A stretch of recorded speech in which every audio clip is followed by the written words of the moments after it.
introduce our speaker here. It's Dr. Jennifer, hope I pronounced his last name right, Quigley?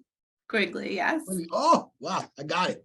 Usually not great with names, so thank you. That kind of made my day. Usually I'm terrible with names, but thank you. I was very, very close. She is a behavior analyst specializing in assessment and treatment, and she's working currently in various roles. And with that said, actually, I'm not going to spoil it. I'm going to let our speaker here, Dr. Jennifer Quigley, take the floor, and the floor is yours. Awesome. Thank you. Hi, everyone. Thanks for joining. This is exciting. So as Edwin said, I'm Dr. Jen Quigley. I'm a board certified behavior analyst at the doctoral level, as well as a licensed behavior specialist in Pennsylvania. So some states have licensure for behavior analysts, some don't. Pennsylvania does, New York does. So that's just an additional requirement here to practice behavior analysis and accept as physical therapy funding.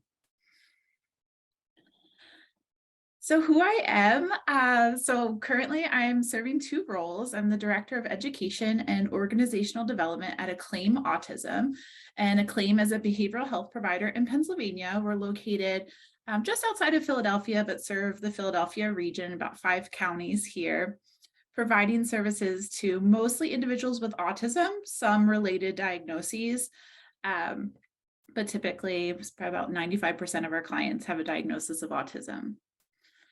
And previously at Acclaim, I was the clinical director, which means that I supervised all of our clinicians, ensured proper supervision across all of our therapists, and made sure that the clients were receiving the best services that we were able to deliver. And then I also work at the Chicago School of Professional Psychology as an Advanced Research Project Instructor. Essentially, that's kind of a fancy name for a thesis instructor. So I work with graduate students on their thesis projects and their applied projects, just depending if they're at that master's or doctoral level. But kind of all these titles aside, at the end of the day, I'm a behavior analyst. So I'm a behavior analyst. That's where I started in the field of psychology in general, and that's where my experience has grown and kind of led to all these other opportunities. So one of the prompts for this is, how did I get here? So I was a psychology major at undergrad, and I wasn't sure really where I was going to end up, what I was going to do. I knew I wanted to work with either some type of underserved population or special needs population, but I didn't really know much more than that at that point. So graduated college, kind of looking for what my first, post-college job was going to be. And there was a local residential school program in the town I was living. And I walked in and kind of said, like, I'll take what you have, right? I'll take what you can give me so I can start getting experience. And that opportunity ended up being the role of a job coach. So I was assigned kind of our later adolescent students, and the goal was to get them out and about into the community and integrated much more so than they were at the time. So that was my first taste of working with clients with high behavioral needs, higher academic support needed, and kind of my first challenge in the role. And that's where I fell in love with individuals with autism and related diagnoses, and kind of knew this is where I was going to stay for the most part. And then in that role, I had the opportunity to meet a BCBA, so a board certified behavior analyst. Throughout my undergrad, I had never heard of ABA. Didn't know it was a thing, didn't even know it was on the realm of possibilities, had no idea. So this was completely because of this role that I was exposed to behavior analysis and just kind of knew right away, yep, this is where I'm going to be. So I was really lucky to have that opportunity and start learning at that time. Once I kind of fell in love with that, I went back for my master's, and I got my master's in special education with a focus on severe and multiple disabilities. So I really enjoyed working with kids that a lot of other people didn't really want to work with for a variety of reasons, right? There was high level of behavioral need. We were all trained in a crisis curriculum.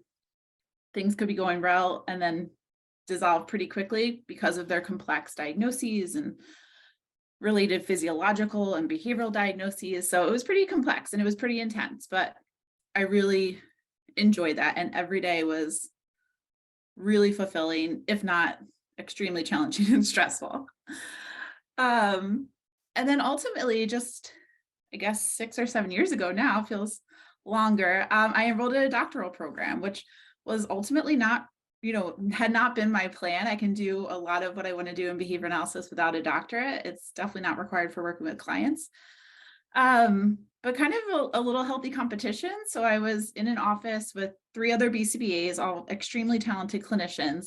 And it just so happened it was myself and another female and 2 guys. And all of a sudden one day, the 2 guys are saying, I think we're enrolling in doctoral programs. Yeah, we're going to be doctors. It's like, well, if you 2 guys can do it, like I'm doing that. And signed up and, was accepted into the Chicago school, and a few years later completed my doctorate. So sometimes those opportunities come from things you might not predict, but it was a really nice, next step, and definitely pushed me in my own experience and growth.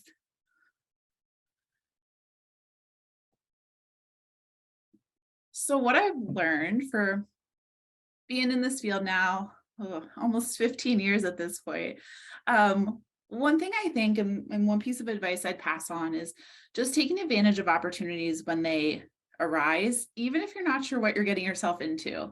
Some of my biggest professional growth opportunities came from being asked if anyone would volunteer, and me kind of putting my hand up and jumping into, a new role that was just being developed, or taking on a more complex client than I'd previously worked with, or starting a new department, whatever that happened to be. I think putting yourself out there, even when it's uncomfortable, can really help you, one, get more experience that you might not in your day-to-day, but also expand your own set of skills, push yourself a little bit further. I think that kind of leads to my next point of being uncomfortable, especially in professional opportunities.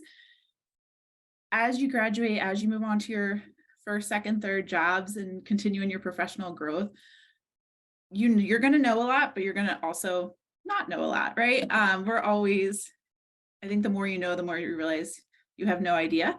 So starting to become comfortable with acknowledging what you don't know or what you're not so great at, right? Some of those toughest conversations I've had, both with my supervisees and with my supervisors, have been those times where they were uncomfortable conversations, right?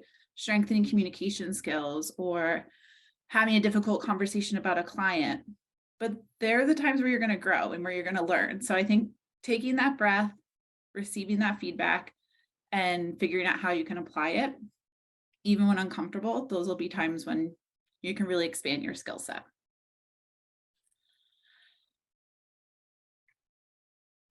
One additional piece is just building connections and not hesitating to reach out. It's a lot easier now with social media these days. You can follow people on LinkedIn or whatever platform that your field uses the most, but building those connections and reaching out, checking in, giving that like, making a comment, keeping your name out there, especially if you're motivated to continue to grow in your field, that's going to help so much. Because then when you do need something, or you're have a connection, or maybe you're applying for a role that you have someone that is at that company already, you're just going to be one step ahead. So making sure to build those connections, attend conferences, attend trainings, talk to people, put your name out there. Again, most of our fields, they feel really big. Well, once you're in them, they're really small, and you'll overlap with kind of the same people over and over in a variety of different roles. So the more people know you or your name or your history, the better you'll be set for future directions. So I wanted to include a little bit, because some of you might be saying, I don't even know what behavior analysis is. So what is she talking about? Or maybe you've watched Mindhunter or Criminal Minds, right? And you've heard of the BA unit. That's one aspect of what we do. Most of what people know of ABA more recently is in relation to autism. And that's truly because that's where the funding has been. So ABA is evidence-based interventions to socially significant concerns. That's really broad, right? So as long as it's research-based within the ABA realm, and socially significant means that it matters to the client, whether that client is an individual with autism or an autistic person, depending on how they identify, whether that's a company that is working on increasing staff recruitment, staff retainment, whether that's at a dementia unit in a hospital, as long as it matters to the client, however you define client, that falls under this kind of umbrella of behavior analysis. So there's a bunch of different branches. One, you're kind of in the lab, you're doing research, and it's really controlled, right? That is experimental analysis of behavior. Then we take what we've learned in the lab and we bring it into a slightly less controlled setting, a hospital, a residential school, a clinic, those kinds of locations. Then from there, and what I do in my role at a claim is we take that and we apply it in the community, right? With our kids in school, with our kids after school in soccer, at daycare, Girl Scouts, whatever that is, wherever their daily lives are, and wherever that need of support is, that's where we meet them. And that's where we treatment plan. At the organizational level, if you're more interested in working with companies, maybe working with staff as a whole, that domain is called organizational behavior management, or OBM. So that's another kind of offshoot of ABA. And then more recently, there's some really cool research coming out on behavior analysts working with athletes, both at like the high school, college level, but also at the professional level, to improve those skills even further through evidence-based practices. So there's a lot of cool realms. The trickiest part of behavior analysis, or getting into this field, is the funding. And I know this is a tricky part of a lot of fields, but we are slightly limited by payment, right? You have to get paid for your services in some way. So some of the more traditional funding streams are insurance. So I mentioned that kind of that's the connection between ABA and autism, is that it's been approved now for a few years that individuals that have a diagnosis of autism spectrum disorder can receive ABA services through their insurance. There's also the option of school district funding. So this is funding that's coming directly from the school district saying, hey, come in and provide this additional support needed for our students. Then there's state funding that might be through grants, through the county. There's different, streams of that. And then finally, private pay. So that is an alternative option that exists in our field, as it does in many fields. So the biggest impact of ABA in accessing services for our clients, but also for individuals coming into the field for professional reasons, is identifying those funding streams that will best connect you with the clients that you want to serve. And then I just included a couple links here if you are interested in learning more. So there's two main professional associations for behavior analysis. The first is the Association of Professional Behavior Analysis, APBA. The second is the Association of Behavior Analysis International. And then behavior analysts are board certified, so that we have our own certification board that oversees all of our actions in our role as behavior analysts. And there is a therapist level role. So if you've ever heard of a registered behavior technician, RBT, that is essentially kind of a bachelor's level role or pre-bachelor's level role, in that you can become certified at that level prior to moving on and earning your master's and becoming board certified at the behavior analyst level. So that's a newer addition in the last couple of years, which is a nice stepping stone if this is the field you're pursuing. Hi, sorry, real quick. I just want to say thank you so much for your time. I have to punch in right now, but this was a good little in-between class to work thing. So I appreciate your time. Great. Thanks, Ryan. Awesome. Yeah, thank you. Have a good day. Yeah.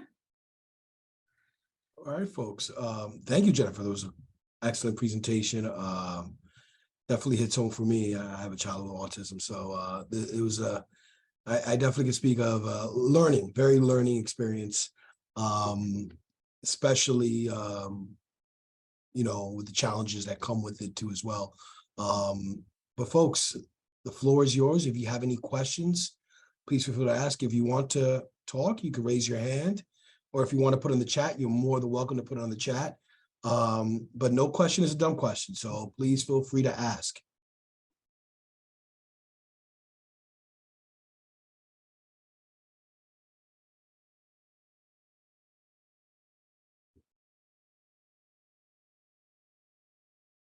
Question came in, Jennifer. Are you in LinkedIn? I am. Yes, under Jen Quigley. Let me make sure I can, if there's anything fancy that you have to add, but I am. Let's see. Yeah, if you search Jen Quigley, you should be able to, I should come up. My background is like an ABII actually background. So you should see me there.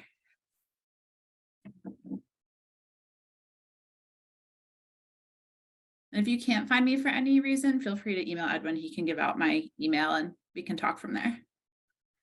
Oh, here's a question. Are there any other certifications you would recommend on pursuing in the field? Great question. So the main certification definitely is that board certification, becoming a behavior analyst. Once you're there, so that's master's level plus supervision hours, and then passing an exam. So those are kind of the three components you would need to become board certified. Once you're there, the licensure, like I said, that's state by state. That's mostly just a paperwork thing. There isn't really an additional level of experience required for that. Post-certification, I think the best bet is more so webinars, additional trainings, and conference attendance, because we are an evidence-based field. Science is always advancing, science is always changing, so we have to keep up to date, like most fields, but that's really challenging, especially once you're working day to day and have a million other things going on. So really taking that time, once a quarter, twice a year, whatever is a good schedule for you, to set time aside to expand your own skills and reach into maybe an intervention that you're less familiar with, or take a workshop on a new communication method. So it falls a lot on you kind of post-certification to keep expanding your skills. And then as a behavior analyst, there is a CEU requirement every 2 years. So they make you, right, take trainings, which is not a bad thing, but I think going above and beyond, and you can really tailor that to your individual interests to keep growing and staying fresh in the field. Awesome. Here's another one. If you're looking for internships in this field, where should we look? And what keywords should we type in, actually? That's a great question. So internships vary a lot across the behavioral health field. There are usually 2 levels, so kind of like a bachelor introductory level and then a master's level. So if you were pursuing board certification as you're getting your master's, you can be actively enrolled in supervision and be working as an intern. Sometimes it might not even be labeled as an intern role, but you would still get the experience. So most of our behavior technicians, they start as a behavior technician. Then those that are, kind of fall in love with the field or are interested in pursuing further certification, we help them become registered behavior technicians. So that includes a 40-hour course and passing a competency assessment and then passing a competency test, which at my company, for example, we provide that support and mentorship until you become certified. And then that supervision just is ongoing to make sure that you are comfortable and confident in your role. So it might not be even labeled as a clinical internship, but would still get you that same experience. So those would be questions to ask if you were applying or looking for roles in ABA, of what type of supervision they provide. That's a huge one that differs a lot across companies. So you should expect, weekly supervision where your clinician is next to you with your client, problem solving with you, modeling skills for you. They should be actively involved.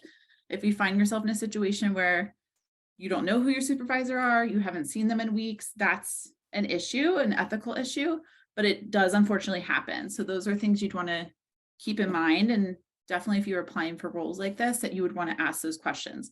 What's the frequency of supervision? How often will I see my supervisor? Will I have time to meet with them outside of direct client sessions? Because you want that time to just talk freely. Those are key components when you're looking for a role. Make sure that supervision piece is important to the company. Good response. Just before I get into the next question, I just want to state to you folks, if any of you folks are actually pursuing special education and want to teach, and I'm only speaking for New York City in general, if you want to get into ABA therapy, you will not be allowed Under the DOE, it would be a conflict of interest. And the only reason I say that is because my wife is a special education teacher, and she did thought about that, and they consider that a conflict of interest. In the past, it wasn't. I can't speak for New York State, but New York City will definitely be a conflict. If you're going through an agency, the DOE will not let you do that if you're a special education teacher. I don't know for what reason it may be, but they consider that a conflict of interest. So just a full disclosure on that. If any folks who are doing special education in New York City or plan to work in New York City, again, I can't speak for New York State, but New York City definitely. Next question, how does behavior analogy differ from forensic psychology? Oh. That's a great question. So I'm not an expert in forensic psychology at all. So I'll do my best about talking about behavior analysis, and maybe someone else can jump in from the forensic psych standpoint.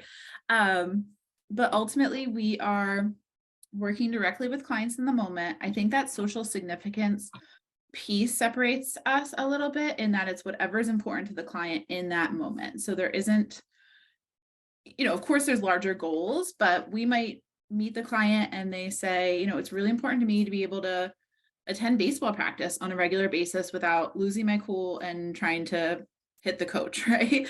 Those are things that come up. So that is where we focus in the moment, and it's always flexible depending, like if we meet that goal or baseball season ends, right now, where are we going? Now, what are we focused on?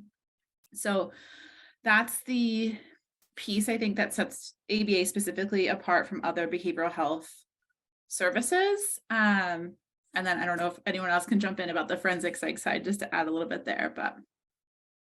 What I can definitely say is, if any folks, I don't want people to be fearful and found this interesting, like, well, I'm a major in forensic psychology, I can't pursue this in graduate school. Yes, you can. You definitely can apply for graduate school. It gets very specific too as well. We're one of the few schools that do offer very specific and undergrad coursework and degree in the field of psychology. Usually that tends to happen more in graduate school, but the college is really well prepared for folks who decide, hey, I want to go to graduate school and be an education major. I want to do this other field in psychology. That's fine. We prepare students really well for graduate school if they decide to defer. So don't rush and change schools, and don't rush and change your major. Please don't. We've had plenty of students who veered someplace else, and that's typically okay. Yeah, I think one of the coolest things about behavior analysts, and obviously I'm biased because I love this field, but because it's so new, right? It's such a new field. It just started in the 1960s. It's obviously grown exponentially since then, but all things considered, that's a very new area of psychology. And even in the last 8 or 9 years since I've been involved with the Chicago School, which is the master's program I know the best, they've expanded the type of domains that they have of areas of focus within their ABA program. So previously they called it Applied Behavior Analysis Program. Now they've actually changed it to a Behavior Analysis Program, which means it encompasses more options. And then they continue to expand their class options to have more focus outside of just this autism bubble. So now there's a lot of research happening right now, like geriatric, dementia-related diagnoses, sports, like I talked about. So it's really fun to see the areas of interest expand within the field, because it can have such a great impact, right? We all engage in behaviors every day. And as a behavior analyst, what you learn is how your environment, how your day-to-day interactions have been shaped over time through a multitude of reasons. And so when you see that kind of like why, right? Why I do the things I do, why my clients do the things they do, it just really expands, one, your understanding of the world around you, but also your ability to help others. Great. Mr. Blonde-Taylor, you had a hand raised. The floor is yours. Can you hear me? Yep, can hear you loud and clear, buddy. Okay, I just want to say a good job by everyone around. As an old man, I'm kind of happy this is not just about criminal minds where I have to run around and get shot at and all that crazy stuff. I'm more into research now, so this is very enticing as a future endeavor. I'm supposed to graduate, and I wanted to do a master's in psychology and law. But also with behavior analysis, I like the part with the autism and doing research. And so if I graduate, where do I start if I want, get into that field with psychology and research and behavioral, with mental autism and all of that? Yeah, great question. So I think if you haven't worked in the field before and want to kind of dip your toe in to try out, I would start as a therapist. So as a essentially one-to-one service provider, because that way, one, you'll get the experience of running a treatment plan, interacting with clients, either on the spectrum or with related diagnoses. You'll have a supervisor who is a board certified behavior analyst that can introduce you to what behavior analysis is and how that looks day to day with programming. And the nice part about that behavior technician or behavior therapist role is there's typically part-time opportunities available. So if you had, if you're in school full-time or a full-time job during the day, you could do after school hours. That's always a need for our clients. So you wouldn't have to commit fully, but you could get that experience, see what it's like, and then see if that's something that you want to continue to put your time and effort into. Thank you. That sounds perfect. Thank you. Sure. Thank you. Here's a question in the chat. Would you say that working as a direct support specialist, a form of behavior analyst, I'm sorry. Sometimes it depends on the supervisor that you're working with. So typically there's a lot of kind of names, direct support professional or DSP. You might see PCA, which is personal care assistant. You might see TSS, which is therapeutic support staff. There's a lot of acronyms that encompass pretty similar roles. Sometimes those are behavior analytic in nature, but it's really going to depend on the program that you're working in and the supervisors, educators that you're involved with, because some have behavior analytic training, but that's not a guarantee in that specific role. So it's going to be a case-by-case basis. If you're looking for positions with that title, but are also interested in ABA, I would just ask if they have a BCBA on staff that you could either work with or consult with to get that experience. Great response. I will say thank you, Dr. Jen, for coming over. This hits more home for me, for folks. We need great folks in this field who feel passionate and want to go into it. Having a child myself with autism, it's a village. It really does take a village, and I see the wonderful work that comes in part with that. So I'm glad to see folks are really interested in wanting to go into this field. It's definitely a new field, learning as I go to as well. So I'm glad folks are interested, and we need real good folks to definitely go in. I hope I pronounced his name right. Ishmael Brigette, the floor is yours, and I apologize if I pronounce your name wrong. It's okay. It's Esmailene. Oh my God, I was really off. Sorry. I think, Dr. Jen, I'm off. It's okay. 1 for 2. So I have a question. So I graduated John Jay. I'm actually an alumni, and I'll be returning back to do my master's degree. But my question is, I am interested in doing my BCBA. I know that I have to take, there's certain steps before you take your exams that I need to do. And one of them is actually to do my hours at a clinic or at any type of setting that are willing to sign up my hours. But it's like, I know that the work, it's like on high demand, but I feel like I'm not getting a call back. Is there something on my resume that I need to indicate? Because I don't have any experience, to be honest. And I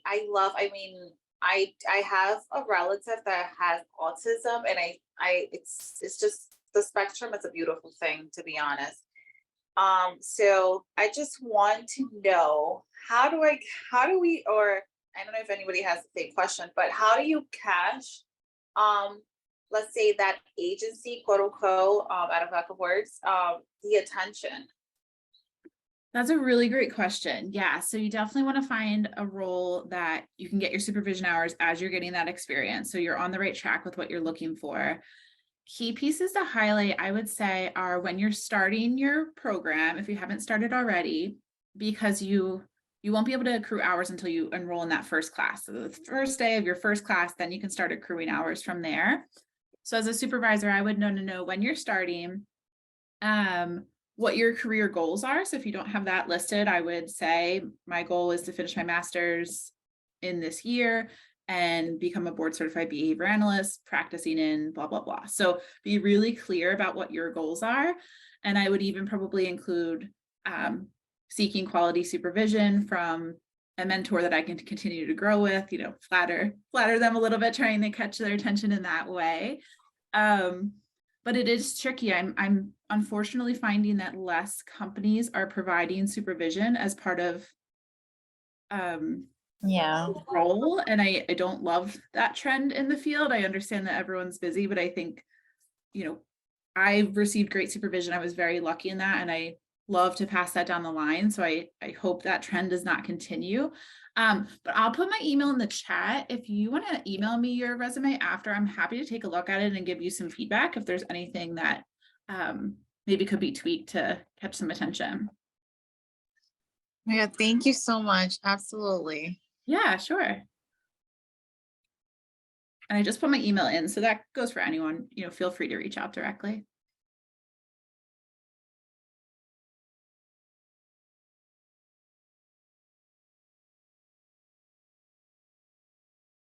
Now, Jennifer, you did mention that you work in your license in Pennsylvania, right?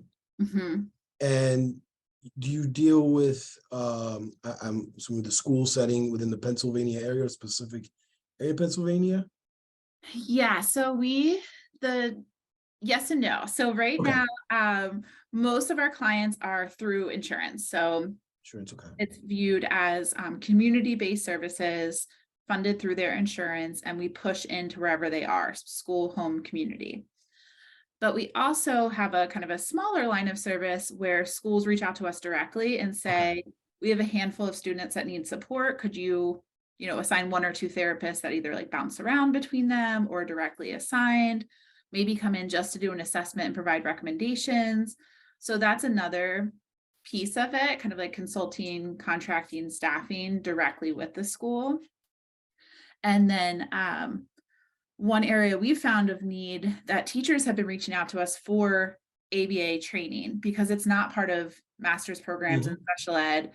Completing my master's, I couldn't believe how many parallels there were between ABA and special ed, and there just wasn't any connection made in the program between those two. It's like a really real missed opportunity there.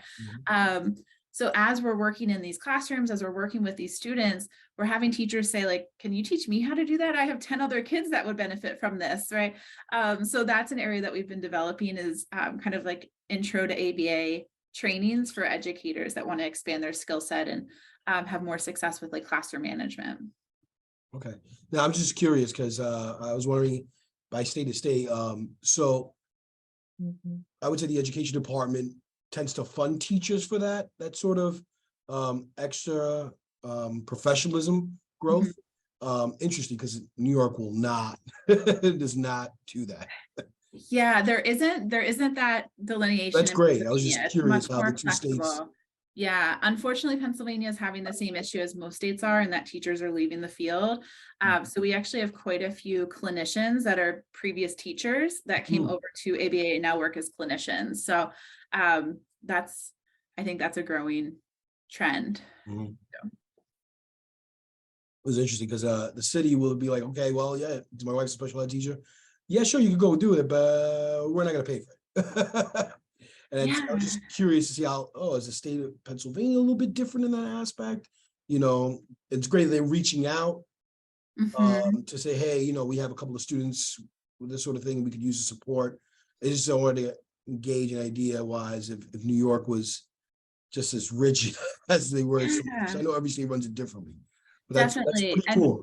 Even in Pennsylvania, it's still very county by county and school district by school district. So like Philadelphia County, they legally have to let additional support push in if that student needs it. Where other counties, other school districts, they have the right to say like, no thanks, we're good, and handle everything internally, even if the student is struggling. So there are certain schools we can't step in, and then other schools that we can push in and provide support and help to support those skills as need and collaborate with the team. So it is kind of hit or miss depending, but definitely sounds like more flexible than New York. Yeah, it's interesting with unfortunately. the city, having a child, with that, there's a lot of pushback, Mhm. with the city wise, and hence why we moved to the suburbs. There was none of that pushback. It was like, oh, needs it, Wow, yeah. get it. I was like, oh, that's interesting. I was just curious to see how Pennsylvania, is it Pennsylvania statewide or is it county by county? But that's interesting to hear, because you Yeah. tend not to hear that, especially in the city, that they would, hey, we would like to train some teachers and we could use some more support. But that's really interesting. That's good. Good to know. Yeah, it's a little bit of everything, but I think, like Good. you said, that advocacy is so important from the side of the parent, and we end up filling that role. Like as a behavior analyst, you find yourself like being a counselor, you're a therapist to the parent, you're, you walk in a classroom, like all 10 kids want to hang out with you, right? So then they're figuring out how to provide one-to-one services while balancing all Yeah. these other things, and you get to know the families really well. So you all become when things work out as they should, everyone becomes this cohesive team with the same goals, and we're all working towards that in a really nice collaborative way. Great. Do any folks have any, before we wrap up, questions, concerns? Now's the time.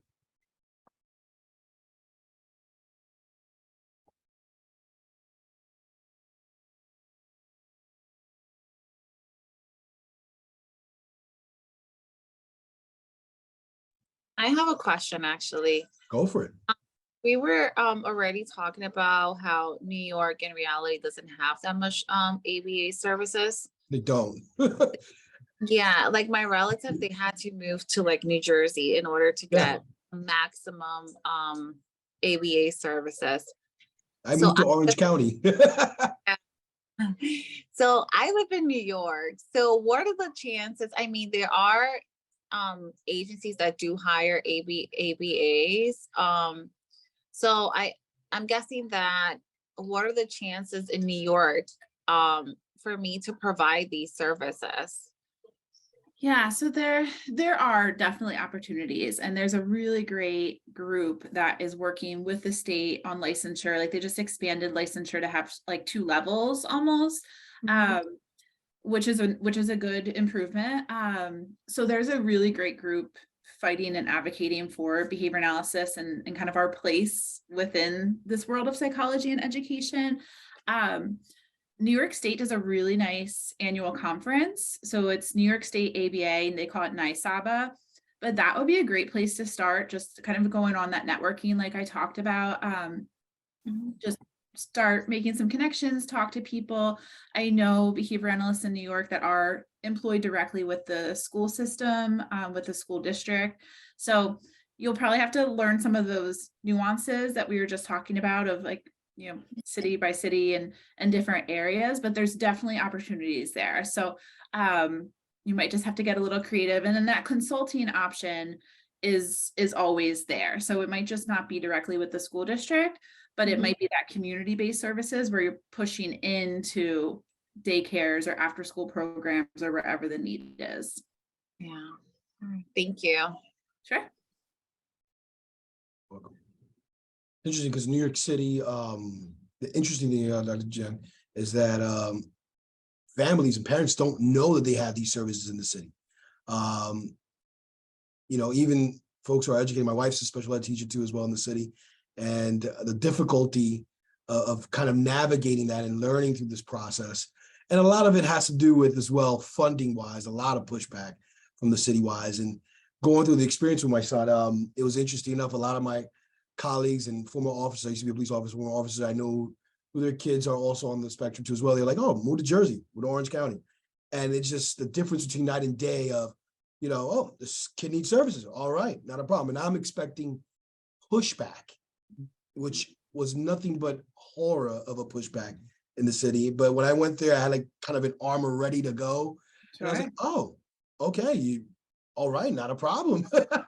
This, and this, and it's interesting to hear my wife's and her colleagues say, the difference between the suburban areas and Jersey, why they'll say, hey, look, if a student needs issue, there's no pushback. It's, hey, we give them the services. So there's a lot of, unfortunately, pushback in the city wise. And it's, of course, it comes down to funding wise. But like I tell everyone else, man, parents, if they really know their rights and know what the service they call for, you can get quite a lot done with that. Yeah. And just going back to that question, like it's not a lack of need. There's not a short list of clients that would benefit from these services. I just had a mom call me just earlier today. I was the 19th company she had called, just phone call after phone call after phone call saying, nope, we're not taking clients, or we don't have staff in your area, or not right now, or call back later, or, all these things. And she was just working down a list. So even just for her and I to have this conversation of, what are her next steps? What should she do? How we can support, things like that. Parents shouldn't have to do all of this on their own, but unfortunately, the way the system's set up right now, it falls on them a lot, especially in the beginning until services are set up. So the more we can help and make that an easier process, the better. So as you get in the field, you'll kind of see kind of hold everyone's hand from that first day till, hopefully the end of successful services. Absolutely right on that. So folks, before I end the session and wrap it up, is there any final thoughts? Let us know, but I want to thank Dr. Jen for coming over.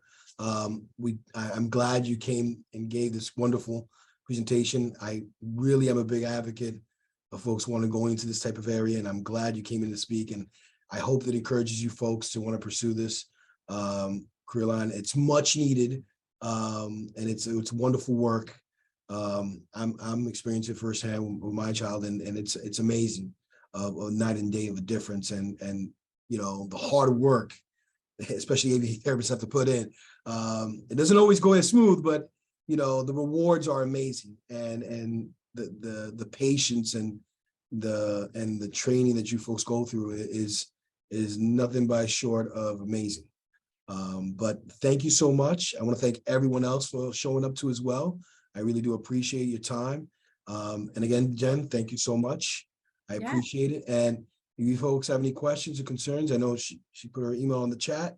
You can also email me directly. I'm going to put my email address real quick, just in case if folks don't have it. If you have any questions or concerns, you're more than welcome to reach out to me or Dr. Jen. But again, thank you, folks. And I hope you all have a wonderful day. Thanks, everyone. It was a pleasure.